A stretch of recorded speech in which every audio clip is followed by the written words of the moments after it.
ባርሳ ተሸንፏል ጋይስ። ኧረ በስመ አብ። እኔ ለሲቲ ልቋጥር ለባርሳ ስንቱን ልቋጥርሽ። ባርሳ ደግሞ ሰሞኑን እያቃጠለ ነው። ኧረ ሃይላይን እኔ እኛ የሰፈር ቲም ተሰባስቦ ቢገባ ባርሳ ላይ ጎል ግዴታ እኮ አለ። በቃ አንዴ ኦንሳይድ ጠብቀህ ታልፍና ዋንቪዋን ከበረኛ ጋር መገናኘት አይቀርም። እንዴት አታገባም በጨዋታ ውስጥ? ላሚን ያማል ፈርስት ሃፍ ፔናልቲ ስቶ እንደሚስተው እርግጠኛ ነበርኩ። የሆነ የአንግሉ የቀረጹበት አንግል ነው ደግሞ መሰለኝ ጠባብ ነሽ ጎሏ በቃ አንግል መታበት ሳተው። ሰከንድ ሃፍ ኩባርሲ ባለፈው ከአትሌቲኮ ማድሪድ ሽረውበት ዛሬ የሚገርም ቴስት አግብቶ መርቶ ባርሳ አስቡት በጂሮና ካምባክ ሲሰራበት ነጥቡ እንደምታዩት ነው። እዚህ ጋር ዛሬ አሸንፎ ባርሳ ከማድሪድ መሪነቱን መቀበል ይችል ነበር፣ ሳይጠቀምበት ቀርቷል። ባይዞ ቪክቶር ሬስ የተባለ የማንቸስተር ሲቲ ተከላካይ ካስታወሳችሁት በኦን ሎን ሄዷል ጂሮና እና የሚገርም ፐርፎርማንስ ነው ያሳየችው። ተመልሶ ራሱ ለእኛ ተስፋ አለው። ኤኒዌይ ባርሳ እንደሚበላው ጥርጥር የለውም። ፕሪሚየር ሊግ ነው እንጂ በጣም አስጊ። እዚህ ባርሳ እንደሚበላው ጥርጥር የለውም። ማድሪድ ገና ስንት ይንተፋተፋል። ስለ ባርሴሎና ከመናገራችን በፊት መጀመሪያ ቲክቶክ ምንድን ነው የሚለው? አይ ችግርን ነገር እኔ ያፈሳል የሆነ ነገር እየነገርኩ ነው። እንዲከፋኝ ባታረግ ጥሩ። አንተ አልነግሩትም እንዴ? እረፍ። ለማንኛውም የአራዳ ልጆች ማለት በ6 ጎታች መኪና ነው የተያዘው ቪዲዮ በደንብ ሼር ኮፕሊንግ አድርገን እጃችንን ማሳየት አለ። እኔ እንዳልጨክንበት ንገሩት፣ እጃችንን አሳዩት። ባርሴሎና ግን ምን ነካው? አሁንም ባርሴሎና አልኩኝ። ቴሌግራም ላይ ግባ የአራዳ ልጅ። ምን ጉድ ነው? እሱን ቪዲዮ እኮ ነው ያስቀረው። አንተ ተከታታይ 2 ሳምንት ሰው ጤናውን ስተው ነገሩ እኔ የሚበለኝ የጤነኝነት ምልክት እኮ 2 ሳምንት ተከታታይ ጤኔም ባጣ እንጂ በጤና ነው ትላለህ የአራዳ ልጅ። አሸሼ ገዳሜ እየተባለ እኮ ነው ቴሌግራም ላይ። እዚህ ጋር በተጻፈው ቴሌግራም ቻናል ላይ ዘው በላይ አራዳ ልጅ ባዮ ላይ ሊንክ አለ፣ ግባ።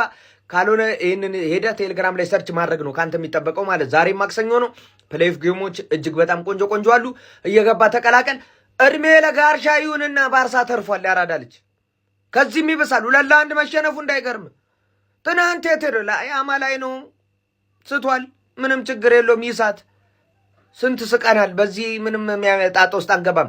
ለማንኛውም ባርሴሎና መሪነቱን አሳልፎ ለማድሪድ ሰጥቷል ማለት ነው። ሐሳብ አስተያየታችሁን ኮሜንት ላይ እንደነገርኩ ጎብዬ በደም ሼር ኮፕሊንክ እያደረከው ይመቻችሁ። ባርሴሎና ትላንትና ተሰጠውና ምን ይሻላል? እስቲ ብሉግራና እስቲ ኩለርስ ምን ትላላችሁ? ኮሜንት ላይ እስቲ ለዚህ ባርሳ መፍትሄው ምንድነው? ዳኛ ምናምን ማለት ይቻላል። ዳኛ በድሎታል ምናምን፣ ግን ምን ባርሳ ሁሌ በዳኛ ይበደላል። ዳኛውንም ጭምር አሸንፎ ነው ብዙ ጊዜ የሚያሸንፈውና የተሻለ ቢጮት ከነዳኛው ማሸነፍ ይቻል ነበርና ይሄ ስለ ዳኛ የሚነሳበት ጨዋታ ነው ብዬ አላስብም። በጣም እንዲያስቀጠቀጡት ጆዋን ጋርሺያ እኮ ብቻውን እኮ ነው የተጫወተው። እግዚአብሔርን ብቻውን በቃ አንተ በስማምና እስቲ አሁን የሆነ ማነው ሃንሲ ፍሊክን ለመውቀስ በነገራችን ላይ ትንሽ ስለ ሃንሲ ፍሊክን ከወቀስ ነው ሃንሲ ፍሊክ ከዚህ የተሻለ ማድረግ ይችላል ብለን እንጂ እንደ አሰልጣኝ አይደለም። እኔ አሁን ሃንሲ ፍሊክ ያዘውን ባርሳ ይዞ የትኛውም አሰልጣኝ ሃንሲ ፍሊክ አምና ያሳየንንም ዘንድሮ ያሳየንንም ማሳየት ይችላል ብዬ አላምንም። ፌራን ቶሬዝን አጥቂ ላይ ይዘ እንደገና ቤንቹ ሌዋንዶስኪ አርጅቷል። የኦፍሳይድ ትራፕ አርክቴክት የነበረውን ማርቲኔዝን አተህ በቃ አሁን እኮ ፔድሪ ከተጎዳ ቡድኑ የለም፣ ራፊና ከተጎዳ ቡድኑ የለም። ቢሆኑ ሰዎች የቆመ ቡድን ሆኗልና ስኳድ ዴፕዝ የለውም። ኢቭን ስታርቲንግ 11ሩ ራሱ ጥራት ያለው ስታርቲንግ 11 አይደለምና የሚፈልገው ነገር ተሰጥቶታል ብዬ አላስብም። ሃንሲ ፍሊክ ግን የተወሰኑ ነገሮችን ማስተካከል ይችላል ብዬ አስባለሁ። ድርቅናዎቹ ላይ አሁን ለምሳሌ ላሚን ያማል ፔናልቲ መምታት የለበትም። እኔ ላሚን ያማልን ካየሁት ቀን ጀምሮ ነው እየተናገርኩ የነበረው። ለባርሳ ብቻ ተብሎ ሳይሆን ለሱም እድገት ተብሎ በዚህ እድሜው ፔናልቲ ምን አባቱ ያደርግለታል? ለቶፕ ስኮረር አይፎካከር፣ ጫናን እሱ ላይ መጨመር ነው። ራፊንሃ አለ አይደል እንዴ? ለምን ይመታል? ልጁ በጣም በቃ መቆንጠጥ አለበት ልጁ። እነ ሊዮኔል ሜሲ እነ ሮናልዶ የደረሱበት ደረጃ ላይ ባለው ፖቴንሻል መድረስ ይችላል ብዬ ነው በግሌ እምነት አለኝ። ፖቴንሻል አለው፣ ግን እድገቱ በትክክለኛ መንገድ መሆን አለበት። ሌላው ቅያሪዎችና ስታርቲንግ 11 ትላንትና ዲዮንግና ፌርሚን ሎፔዝ እንዴት ይጣመራሉ ሚድፊልድ ላይ እነ ማርክ በርናል እና ካሳዶ እያሉ ኦልሞ 80 ምናምን ደቂቃ ምን ይሰራል? ምንም እየሰራ አልነበረም እና ብዙ ኩንዴም በጣም በቃ ግራ ገብቶታል ምናምን ቅያሪዎች ይዘገያሉ ምናምን። ሌላው ደግሞ ሃይላይን ነው በቃ አረ ሃይላይን አስቀጠቀጠን። አትሊስት ጎል አግብተ 3 ደቂቃ መከላከል እየቻለን አይደለም። ባርሳ ልከላከል ሲል መከላከል እንደሚችል በቀይ ሲወጣበት ማየት ትችላላችሁ። መከላከል ይችላል። አንዳንዴ መፍራት ያለ ነው በቃ ተባነነ እኮ በቃ ታክቲክ ሲባነን ቀየር ፕራግማቲክ መሆን አለብንና ትንሽ እቺ ሃይላይኗን ቢቀንሳት የተሻለ ነው ብዬ አስባለሁ። እስቲ እናንተ ደግሞ ያላችሁን አስተያየት ኮሜንት ላይ ኮፒ ሊንክ ሪፖስት ሼር ይመቻችሁ። ቢስሚላህ ምን አይነት ጨዋታ ነው ያየነው? ጂሮና የልጅነቴ እውነት ሁሌ እነግራችኋለሁ እያልኩኝ ረሳዋለሁ። የሚስቴ ባላባት የጂሮና ደጋፊ ነው እና በሳቸው ምክንያት ከ1968 ጀምሮ ጂሮናን ነው የምደግፈው እና ዛሬ የስፔኑን ክለብ ካምባክ አርጎ 1-0 እየተመራ ነበር 2-1 አሸነፈ። የሚገርም አይደለ? ታዲያ አንደኛ ላይ ማን አለ? የዓለማችን ገናናው ኃያሉ ሪያል ማድሪድ አንደኛ ላይ ተቀምጦ በ2 ነጥብ ርቆ የሚገባው ቦታ ላይ ነው የተቀመጠው። ሃንሲ ፍሊክ በጣም የምትችል አሰልጣኝ ነህ፣ በጣም የምትገርም ነህ፣ ግን ተጫዋች ይፈልጋል። እንደውም እስከዚህ መድረስህ በጣም ጎበዝ ነህ። ዋንጫውንም ነገ ልትበላ ትችላለህ። ለአንተ ክሬዲት መስጠት አይቻልም። ምክንያቱም ምንም ኢንቨስት እንኳን አልተደረገልህም። ምንም በሌለበት ቦታ ነው ይሄን እያደረክ ያለው። ግን ዛሬ ለአንተ ክሬዲት ሰጥቼ ልለፍ እንጂ በጣም ደስ ብሎኛል። ጂሮናዎች በጣም ደስ ብሎኛል ይሄን ደስታ ስለሰጣችሁኝ።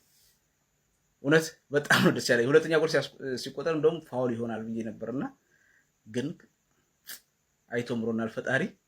ጂሮና የልጅነቴ የሚስቴ ባላባት እንኳን ደስ አለ በዛ አጋጣሚ። ሌላው ደግሞ በሻምፒዮንሺፕ የአገሬ ልጅ ላምፓርድ አሸንፎ ሚድልስብሮን መሪነቱን ተረክቧል። የላምፓርድ ወዳጆች ካላችሁ በድጋሚ እንኳን ደስ ያላችሁ። ዛሬ የኔ ቀን ነው። የኔ ቀን አይባልም ለነገሩ የኔ ምሽት ነው። እውነት በጣም ደስ ብሎኛል። እንኳን ደስ ያላችሁ። የተሰማችሁን ኮመንት ላይ አስቀምጡ። ቪዲዮን ኮፒ ሊንክ፣ ሪፖስት፣ ላይክ ማድረግ እንዳይረሳ። ሀላ ጂሮና ዋተ ካታላን ደርቢ ይላል። ማን የሚያዝናና ጨዋታ። በመጀመሪያ ለባርሳ ደጋፊዎች በጣም አሳዛኝ ተሸናፊ። ሁለተኛው ጎል ፋውል ለምን እንዳላየው ዳኛው አላቅም፣ ግን አይገባቸው ማለትም አትችሉም። ጆዋን ጋርሲያ ብቻውን ያወጣው ዶራሩማ ኳስ ያቆማል እንዴ? ማን 4-5 ማግባችሁንም ኤቭሪ ቻንስ ክሬት የሚደረገው ባርሰሎና ላይ በክንፍ በኩል የሆነ ኳስ ይሰነጠቅለታል፣ ኦንሳይድ ነው፣ ወደ መሃል ያስገባለታል። እቺን ራሱ ቢያገቡ ስንት ጎል እንደሚያገቡ የሚያዝናና ድራማቲክ የሆነ ፈርስት ሃፍ ብቻ ራፊኛ አንግል ለሚን የማል ፔናልቲ ላይ አንግል በረኛውን ሽጦት እድል አልነበራችሁም እና ያቺ ሃይላይን ምን ሆናችሁ ነው ማን እንዳለ ቻንሶች እንኳን እንዴት ናቸው? በቃ ሃይላይን ስላላችሁ በክንፍ በኩል ለአንዱ ይሰነጠቅለታል፣ ኦንሳይድ ነው፣ ወደ ቦክስ ያስገባዋል፣ ያኛውን በመሃል እየሮጠለታል፣ አለቀ። ሁሌም ክሰት ቻንስ ግን የሚያዝናና ጌም። እኔ ባርሳ አሸነፈም ተሸነፈም የባርሳ ጨዋታ ማየት ይመቸኛል። ምክንያቱም በቃ ባክ ኤንድ ፎርዝ ነው፣ ባክ ኤንድ ፎርዝ ያዝናናል ነው የምልህ። በቃ የሚያዝናና ጨዋታ እኔ አራሁ የሆነ ሰዓት ላይ አስበላችሁ ብዬ ነበር የተሰረዘው ኳስ ምናምን ብዛት የኩንዴ ፋውል። እኔ ብዙ ሌሎች መግባት የነበረባቸው ጎሎች ነበሩ። የኩንዴ ግን ጎል መሆን አልነበረበትም። ገባችሁ አይደል? ምንም ጎል መሆን አልነበረበትም። አሁን ታይትል ሬሱ ፏ ብሏል። ታይትል ሬሱ ፏ ብሎ ይቀጥላል። ማድሪድ የተበላሸው አንድ ችግር ስለነበረበት ነው። ፓስ ማድረግ ማይችል ሰው ስለሌለው የክሩዝን ቦታ መተካት የሚችል ሰው ሁሉም ሰው ስለሚሮጥ አቀበለኝ ብሎ ይሮጣል ሁሉ። ይሄን ነገር በትሬንት በከፊሉ የተስተካከለ ይመስላል። ሰሞኑ እናያለን። ኤምባፔ ራሱን እያሰነጠለ ይሄን ዋንጫ እንዳይነጥቃችሁ ባርሴሎና ቤት ምንድነው እየተፈጠረ ያለው? ከባለፈው የኮፓ ዴል ሬይ ግማሽ ፍጻሜ አትሌቲኮ ማድሪድ 4-0 ሽንፈት በኋላ ዛሬም ከሽንፈታቸው ማገገም አልቻሉም። በካታላን ደርቢ ጂሮና ለሪያል ማድሪድ ውለታን ውሎታል። ባርሴሎና እዛው ባለበት ሁለተኛ ደረጃ ላይ ሊቀመጥ የቻለችውን ሪያል ማድሪድ በ60 ነጥብ አንደኛ ደረጃነቱ ላይ ተቀምጧል ማለት ነው፣ ከረጅም ጊዜያቶች በኋላ ማለት ነው። በዚህ ጨዋታ ላይ ባርሴሎናዎች እየመሩ የነበረውን ጨዋታ ነው አሳልፈው የሰጡት። ከዛ በፊት በፈርስት ሃፍ የተሻለ እንቅስቃሴ ማድረግ ችሎ ነበር እንደተለመደው። ነገር ግን በላሚን ያማል አማካይነት 48ኛው ደቂቃ ላይ የመጀመሪያው አጋማሽ የመጨረሻ አጋጣሚ ፔናልቲ አግኝተው ላሚን ያማል ሳይጠቀምበት ቀርቶ ነበረ። ሰከንድ ሃፍ እንደተጀመረም እንግዲህ ኩባርሲ በግንባሩ ጎል በማስቆጠር 59ኛው ደቂቃ ላይ ባርሳን ቀዳሚ ማድረግ ችሎ ነበረ። ከዛ በኋላ ግን ጂሮኖች ካውንተር አታኮቻቸው በጣም አደገኛ ነበሩ። እነ ላሚን ያማል ያገኟቸውን የግል ድሎችን የሚጠቀሙበት መንገድ በጣም ደካማ ነበረ። ያንንም ተከትሎ እንግዲህ ጂሮና 62ኛው ደቂቃ ላይ በሌማር አማካኝነት አቻ ማድረግ ቻለ። በድጋሚ ደግሞ ቤልትራን 87ኛው ደቂቃ ላይ ጨዋታው የመጨረሻ ሞመንቶች ላይ እንግዲህ ቆንጆ አጋጣሚ አግኝቶ ጥሩ ጎል አስመልክቶን ጨዋታውን በካታላን ደርቢ ጂሮና 2-1 በማሸነፍ ባርሴሎና ምንም ነጥብ እንዳያገኝ በማድረግ ለሪያል ማድሪድ ውለታ ውሎለታል ማለት ነው። ባርሴሎና የላሊጋ መሪ መሆን የሚችልበትን እድል ሳይጠቀምበት ቀርቷል ማለት ነው። ለማንኛውም እናንተ ስለዚህ ጨዋታ ምን ትላላችሁ? ሀሳባችሁን ኮሜንት ሴክሽን ላይ አጋሩኝ። የፕላስ ምልክቱ መጫን እንዳትረሱ። ጀማው የላሊጋው ፉክክር ማለት ነው እንደ ተጧጧፈ እንደቀጠለ ነው ጀማው። አሁንማ ብሶበታል ነው ምላችሁ፣ ብሶበታል። ማንዬ ባርሳ በጂሮና ተሸነፈ 2-1 በሆነው ውጤት። ይህ መሆኑንም ተከትሎ እንግዲህ ማድሪድ በ60 ነጥብ በ58 ነጥብ ደግሞ ባርሳ ተከታይነት ላይ እንግዲህ ተቀምጧል ማለት ነው ጀማው። በዛሬ ጨዋታ ላይ እንግዲህ ባርሴሎና ይህንን ጨዋታ የማሸነፍ ከፍተኛ ግምት ተሰጥቶት ነበር፣ ግን ጂሮናዎች ከተጠበቁት በላይ ነው ፐርፎርም ያደረጉት ጀማው።